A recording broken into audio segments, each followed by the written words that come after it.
Hello everyone and welcome back to the Grading Dragon. My name is Christopher and today I'll be going over on how to make a character for Dungeons and Dragons.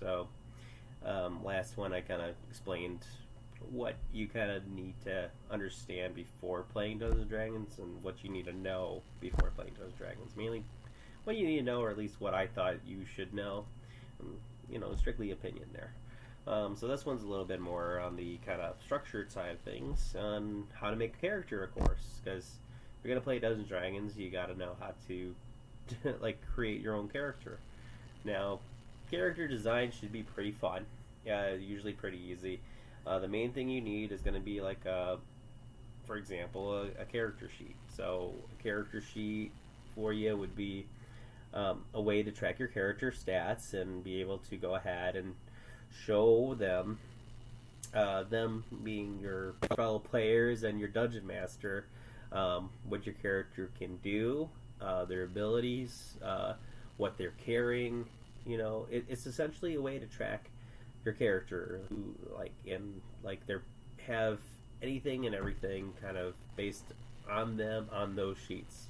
Those sheets are for you, for the DM to see every now and then if you ask, but in reality, I mean, your character is your character. If your character is going to be kind of secretive, then, kind of make it a secret. Keep it kind of quiet between you and the Dungeon Master. Now, that being said, I keep saying you and the Dungeon Masters because, well, you and the Dungeon Master, the Dungeon Master is the one running the game, so they got to kind of know what you're playing. So they got to have an idea of your character backstory. Now, the majority of the time, when you play Dungeons & Dragons, the Dungeon Master is going to be there to assist you in creating a character. So, you're not alone when you're creating a character. You have an idea. If you have any questions, the Dungeon Master is there to answer them for you. When you go ahead and make your own character, there's several things you need to know that you have to have. The first thing is you got to choose a race. So, there's plenty of races in the game, and I know Tasha's Cauldron of Everything were released and essentially turned them all to races. So there's races to lineages, more or less. But anyway, they give you certain bonuses depending on what kind of race you play as. Typically, it's a +2 to one of your ability scores, which I'll get to here shortly, and then a +1 to any other ability score right off the bat. You also get about, on average, 2 languages to learn as well that you could speak. This is more of on the role-playing aspect of the game. And then, of course, some proficiencies as well that might come with the classes. Some classes will have other abilities that only they would have. And then, I have wings so I can naturally fly, or I'm able to burrow, or I have claws so I could climb or use them in combat to do additional damage, stuff like that. That naturally comes with them being maybe a creature race or something, or for example, elves, they don't really need to rest, they go into a meditative state. Okay, the second thing to choose when you're making a character would be what your class is. So your class could be well, D&D has their own kind of class specifications, but your class is essentially your job that you do in this world, or this essentially the profession that you decided to join, or if you're talented in certain things, then you kind of classify yourself as that. So ideally, you would go ahead and you would pick which one you would think fit best for your character. For example, all the classes would be your barbarians, your bard, clerics, druids, fighters, monks, paladins, rangers, your rogues or thief classes there, sorcerers, warlocks, wizards, or artificers, which is more an inventor sort of class, and then you got your blood hunter, which is more of kind of the thing from The Witcher. But again, all these classes here, like I stated, they have their own kind of subclasses that you could choose from, which makes them more powerful. So, I mean, you start off as like a simple, like barbarian, for example, or like a normal fighter class, but then you kind of go on and you kind of give more of a focus, um, depending on what kind of role you want to play in your party. You know, every class is going to be different. Not every class is going to be very good at like combat. Not every class is going to be very good at casting spells. Some classes can't even cast spells. Some classes can't really get into close combat because, well, their HP is going to be too low. So, I mean, another big thing with that, when you choose your class, you're also essentially choosing what kind of dice you will be rolling for your hit points, which is your HP. So, like barbarians will have the highest hit dice possible, while, for example, like I believe wizards would probably have one of the lowest of the hit points possible to roll there. Excuse me if I'm incorrect, but I believe it is the wizards, sorcerers, and like warlocks. So essentially the clothy type of classes, as you would know, that could cast from afar. And I mean, you know, that kind of limits you on what you should be able to do. But it kind of gives you a little bit more structure on what the class is supposed to be, you know, more focused on, okay? And again, each class will be coming with, you know, subclasses that will make them stronger later on, but each one also has a focus for ability scores, which we'll be getting into here shortly here, okay? But I'll go over class subclasses and another thing. Just know you need to choose race and have a class to kind of start your idea on what you want to be, okay? We'll go on to the third thing you need to know about building a character or making a character that you need is going to be your ability scores. Now, your ability scores are, you get six of them on your character sheet. You got your strength, your dexterity, your constitution, your intelligence, wisdom, and your charisma. And each of them are going to have a certain modifier to them depending on how big that number is in those categories, okay? So, for example, if I'm playing a barbarian character, my main stats would be probably strength and constitution. Whereas if I'm playing a wizard character, my main stats to go after would be my intelligence and, you know, probably even constitution afterwards. But reason being is barbarians mainly use strength to determine their damage, and they get a bonus for using stuff that deals with strength, like pushing objects, lifting things, of course.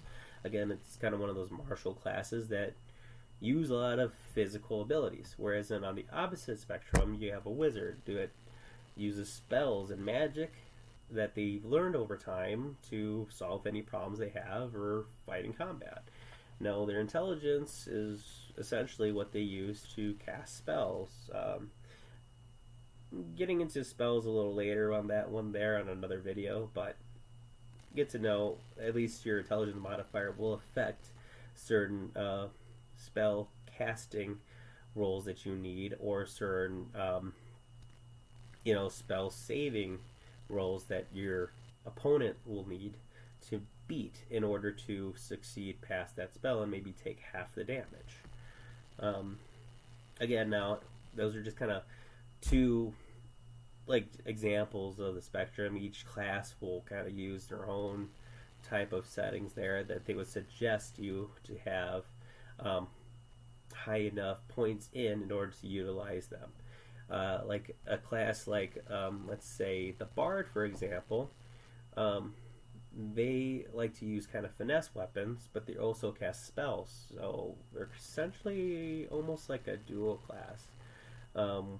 You know, because they like to use dexterity if they're doing close range attacks there and stuff. But they use their charisma in order to cast all their spells and to do a lot of their bonuses, you know.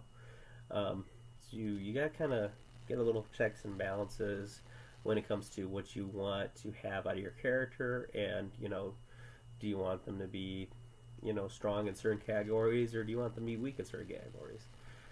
Now, you don't have to follow it. You could be like a barbarian that they aren't that strong to start. Maybe they're about average strength, and or like a wizard that is about average intelligence. It doesn't have to be your highest stat.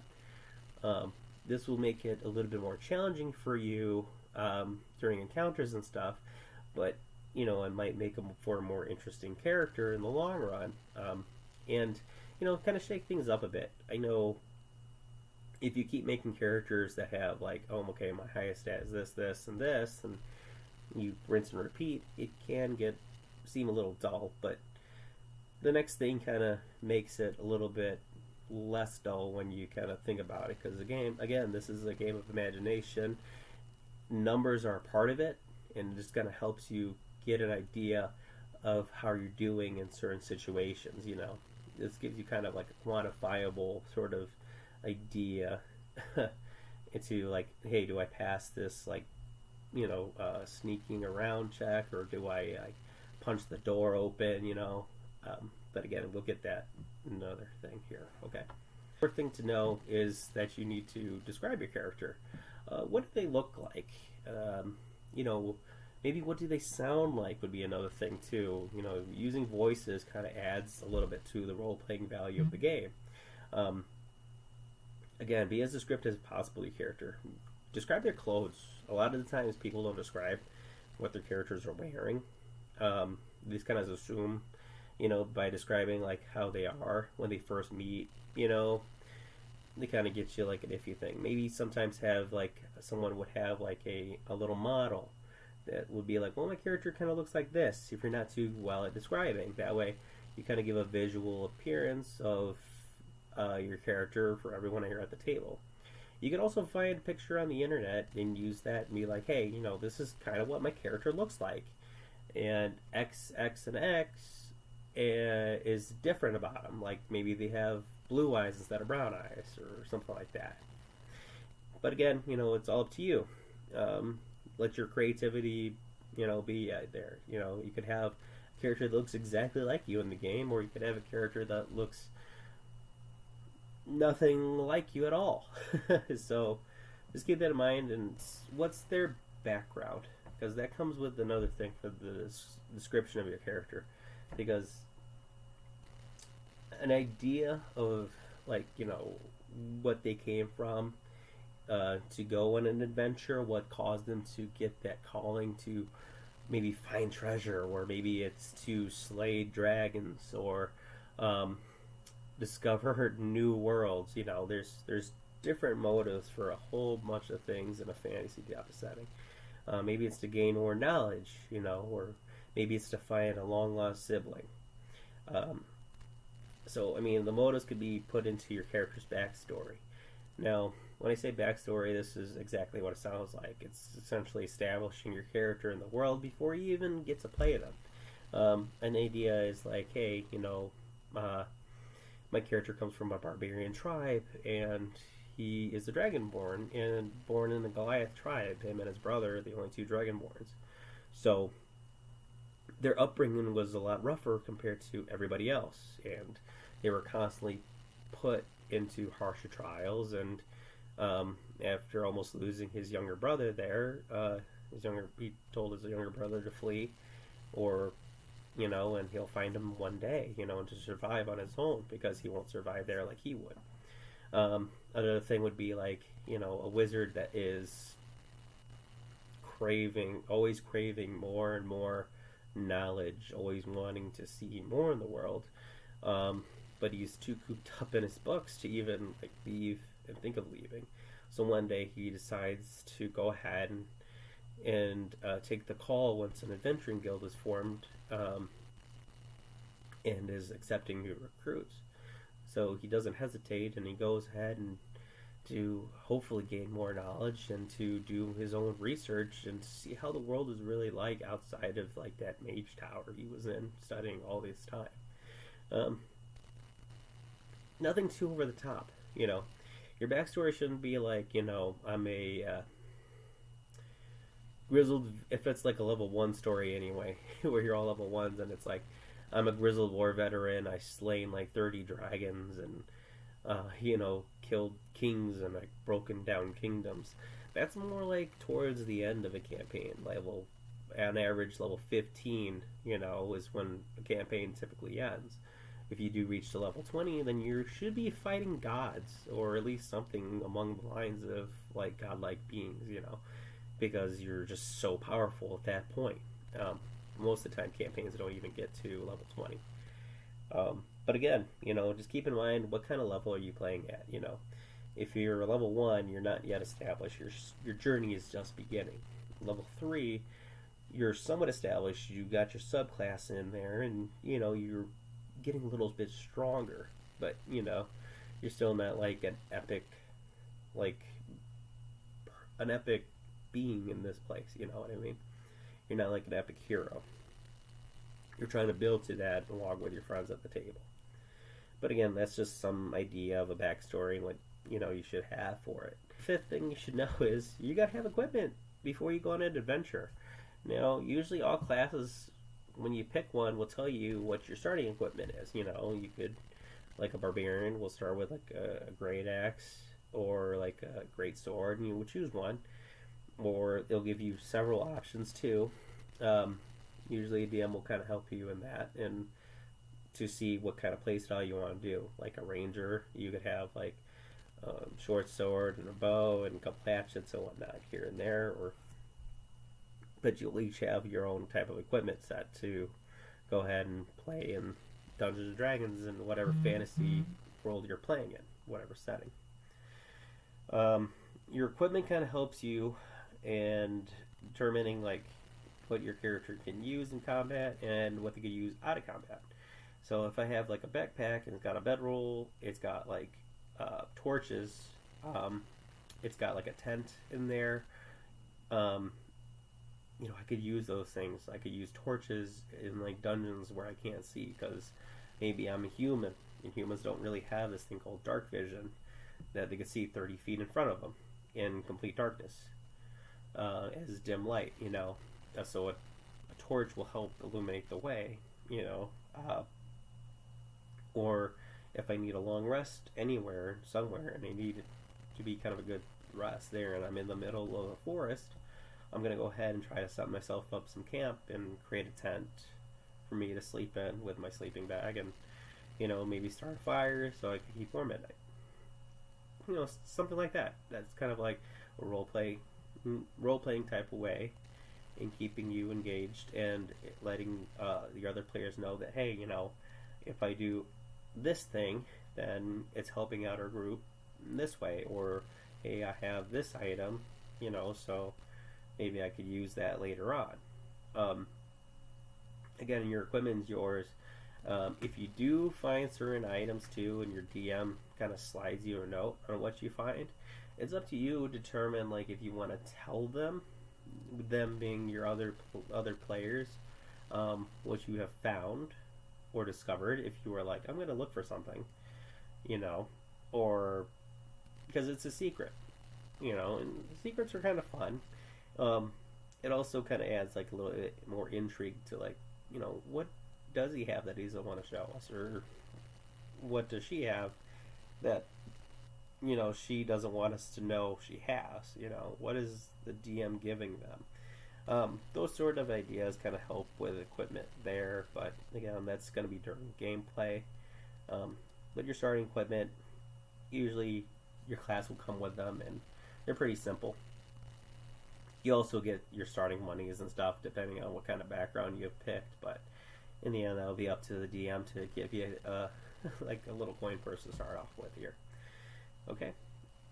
And of course, the last thing to know is that, you come together to play at the table there, and you level up, of course. Like I said, you usually start games at level 1, sometimes at level 3, but like level 3 is like for people that been playing D&D for a while, and they don't really need like an intro to start a game. But it's always fun to start at level 1 in my opinion, but you can start really at any level that you want to play. Usually one-shots are good if you want to start at higher levels, because then you don't really have to get too heavily invested in your character, and you have a mission to complete, and your character is already pre-established and whatnot, and it's kind of up to you how you want to play that. Okay? But altogether, they're, when you do come together and form yourself a party, you gotta kind of get an idea of how your characters know each other and stuff. And of course, it kind of gets you that idea of, leveling up there. So, kind of sad like this last one, but this last one is a part of coming together because you as a group, you'll gain levels as you progress through the story. Most of the time, your dungeon master, to keep it simple, will go ahead and say, hey, you guys leveled up this match here, okay? Now, there is experience points that you could gain and experience thresholds, but, I won't go over that in this video, but it depends on your DM and what kind of game they're playing. If they're playing with experience points, they'll tell you, hey, you guys get like X amount of experience points for killing these goblins. Usually more veteran players will go ahead and they'll know how many XP is for a goblin, but in the end, it's the dungeon master that kind of determines how much experience points you get from killing certain creatures in the world or doing certain tasks in the world. So it's not just killing things that can get you experience. It could be like I completed a quest, so I gain experience, or I finished this this dungeon, so I gain experience, and then I complete this quest, so I gain even more. But again, it doesn't have to be just a number crunch.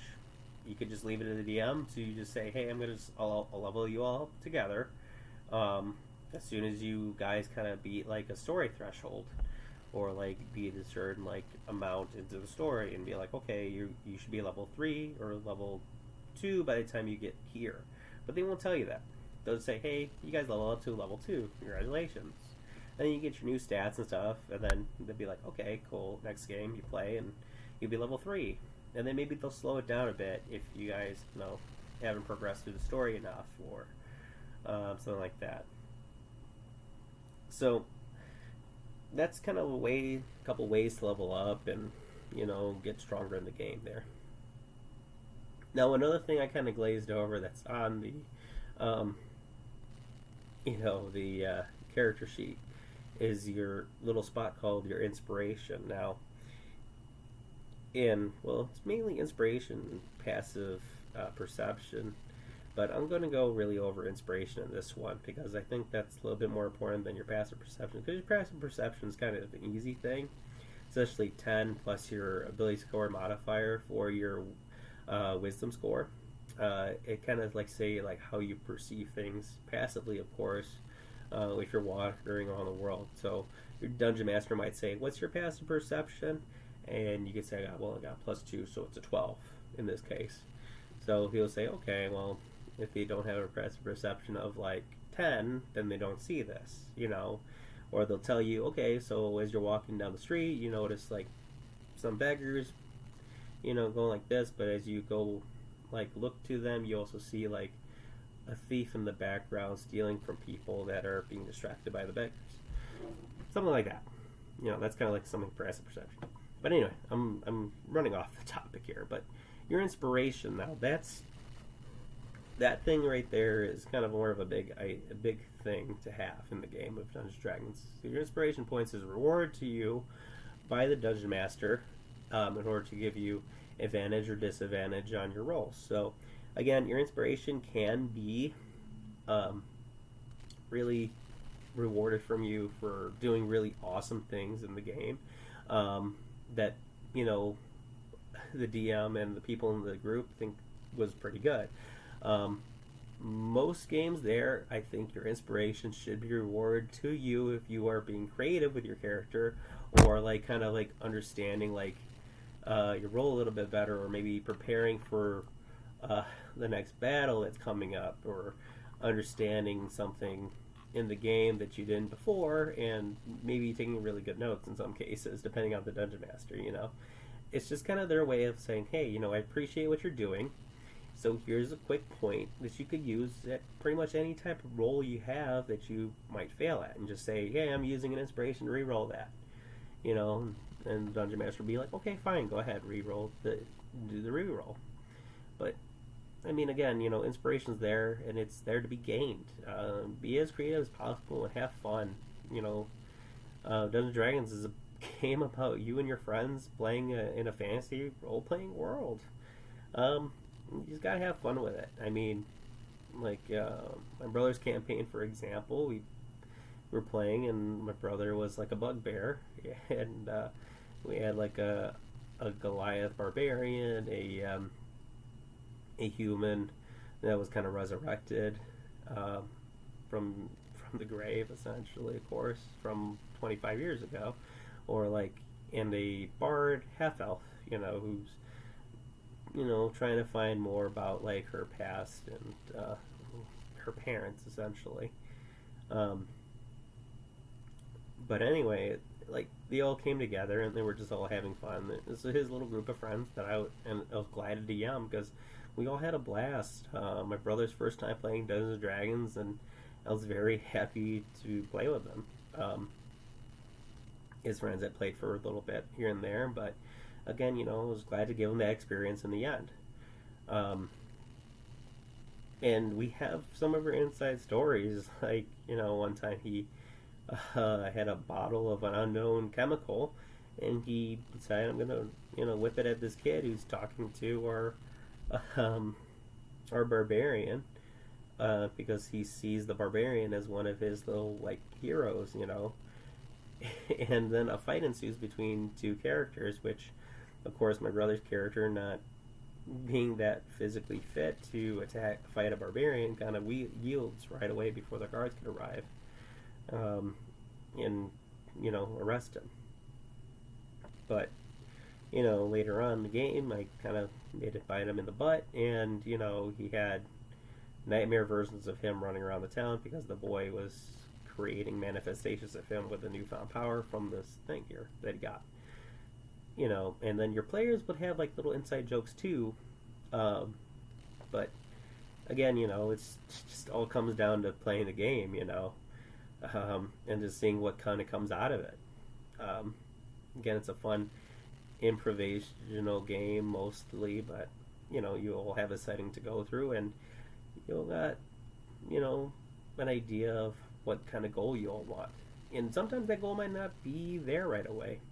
It might be you all like adventurers wanting to dive into dungeons looking for treasure, and maybe you discover like a ancient plot that is being sought after to destroy the world, and next thing you know, your ideals have changed to being like treasure hunters to actually being saviors of the land.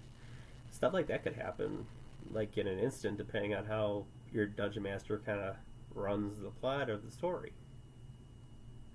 But I digress, getting into other things other than character creation. Just remember just to have fun when you do play your characters.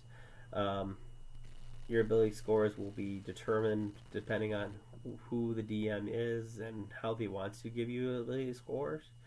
Again, just make it fun, guys. Make your characters, something that you would want to play. A character that would be either fun at the table or that you would enjoy playing, And just don't be afraid to play him. You know what I mean?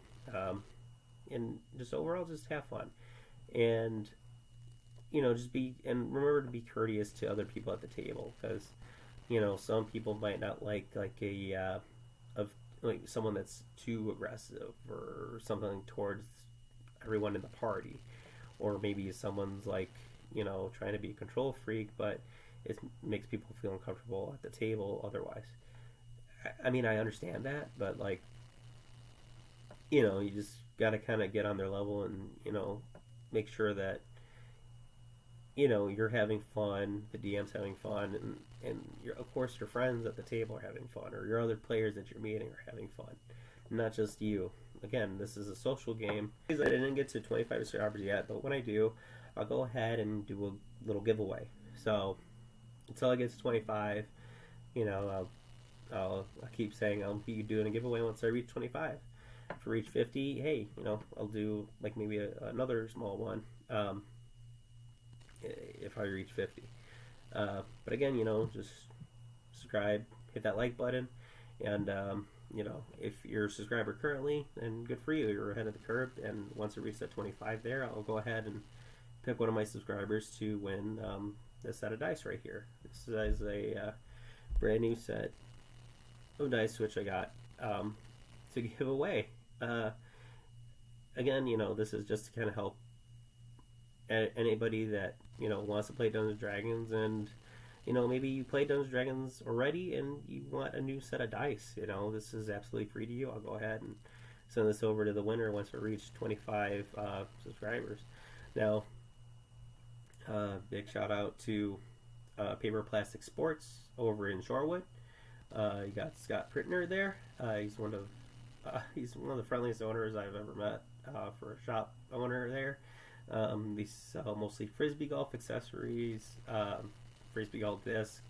They also sell card games and board games, and of course role-playing games like Dungeons and Dragons. Most of the time they're books, and of course accessories like this dice and miniatures are also available at that store.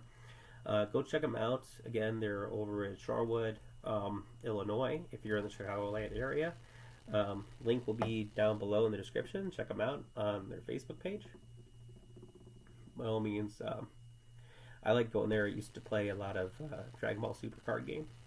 Don't want to play again, but with everything going on, just didn't really have the time to go. And I'm currently in the process of trying to move out of my old apartment into my new home. So that should be good coming in June, guys. So once I get all set up there, I'll have a little bit better consistency with my videos, and I'll be able to start painting minis again. That'll be another thing I'll be adding to the channel is some miniature painting videos and hopefully some live streams. But anyway, I want to thank everyone for stopping by and checking out the channel. Again, if you like content like this, give me a thumbs up.